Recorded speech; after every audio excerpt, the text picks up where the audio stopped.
Each year, off the east coast of Florida, a miracle occurs.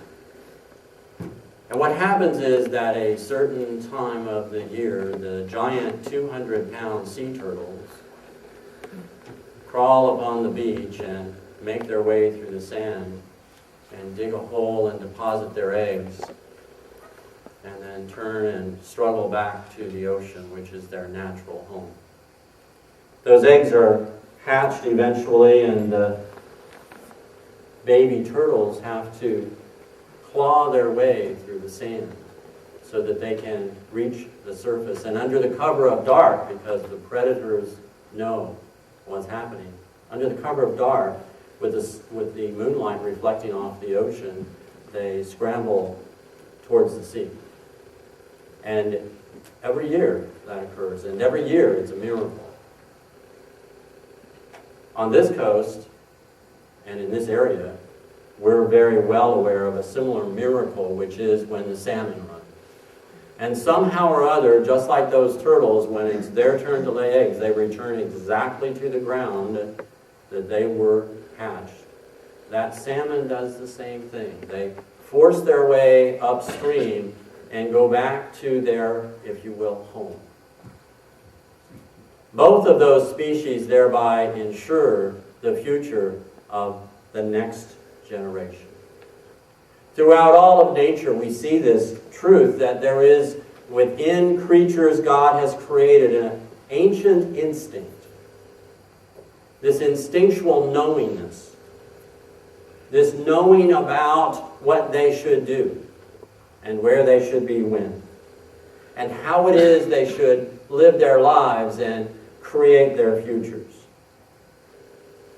Those creatures instinctively know to move to their good.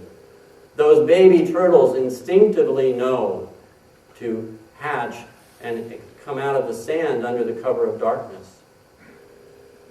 Those salmon somehow know where they came from, and they return home.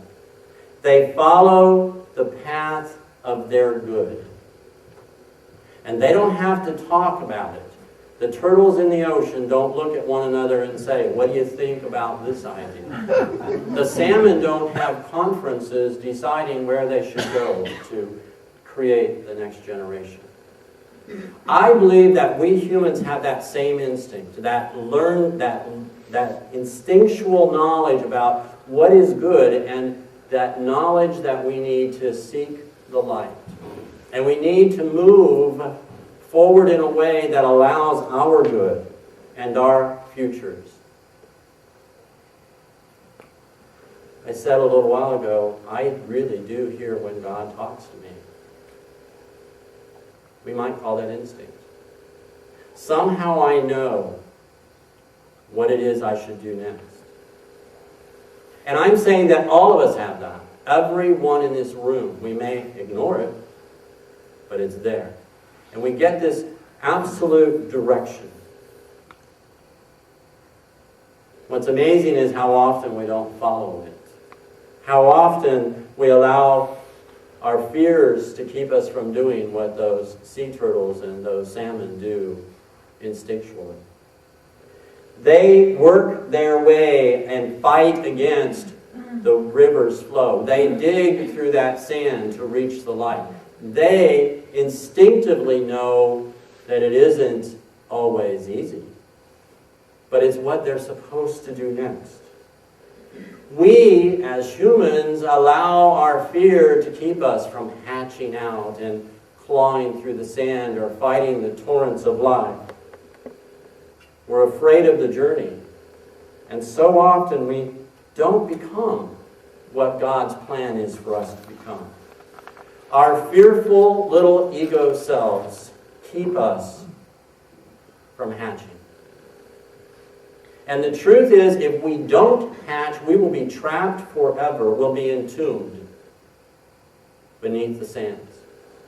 We will be doomed to never have done what God's direction for us is. It's entirely too easy to get halfway through life or a third of the way through life and discover that we've never truly broken out and done what it is we were put here to do. Our hopes and dreams are still unrealized. Our fledgling spirits have been devoured by the material world in which we live. We allow feelings of inadequacy and insecurity to keep us from making change, the very change that would allow us to be what God intended that we should be. Our fear, our ego, keeps us from becoming. We listen to that inner voice, and I just wonder if any of you have ever said these kinds of things to yourself. You better not. You'll never succeed. You can't do it. Your dreams are foolish. Grow up. You're not good enough. You're not smart enough. We stay in our jobs or our situations, our relationships that inhibit our potential and our creativity. We continue our addictions. We hesitate to look at life through different lenses. We stagnate. We become bitter. And we make a lot of excuses. The excuses are varied. I have too many obligations. I can't take on more. I can't afford to. It's too late now. I'm much too old. And my personal favorite, because I think for too many years I used it, that's just the way I am. I was born that way. Everybody in my family's that way. That's just the way I am. I can't change.